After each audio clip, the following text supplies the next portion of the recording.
Hi everyone, welcome back to another study shed video. In a past video we covered the alternating series error bound and some simple examples. Today we're going to be estimating an integral with the alternating series error bound. So let's jump right in. The question says, estimate the integral from 0 to 1 of x squared of arctangent x squared dx with an error of less than 1 over 500.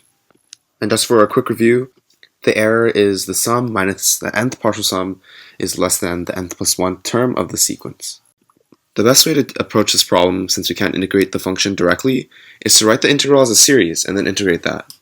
The series for arctan x is x minus x cubed over 3 plus x to the 5th over 5, and so on, which equals the sum from n equals 0 to infinity of negative 1 to the n times x to the 2n plus 1 divided by 2n plus 1. And because the integrand has x squared, we replace every x with x squared. So now we have arctan of x squared equals to x squared minus x to the 6th divided by 3 plus x to the 10th divided by 5, and so on. This gives us the sum from n equals 0 to infinity of negative 1 to the n times x to the 4n plus 2 divided by 2n plus 1. And then now we had the x squared term on the outside of the arctangent. We can just multiply that in. So x squared of arctangent of x squared equals x to the 4th minus x to the 8th divided by 3 plus x to the 12th divided by 5, and so on. The series is the sum from n equals 0 to infinity of negative 1 to the n times x to the 4n plus 4 divided by 2n plus 1.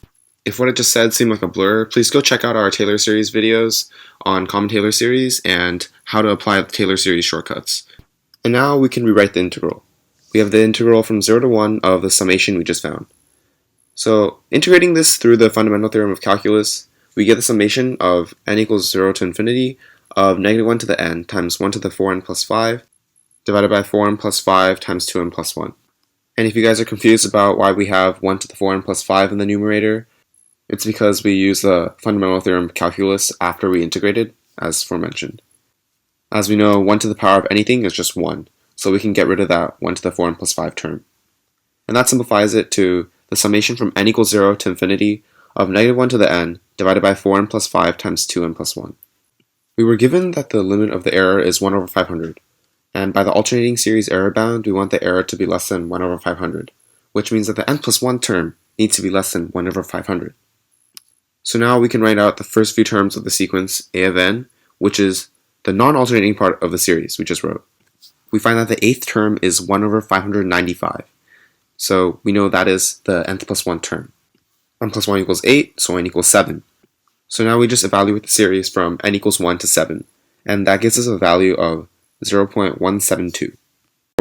And therefore, our estimation of the integral is just 0.172. And you can take out your calculator right now and evaluate the integral.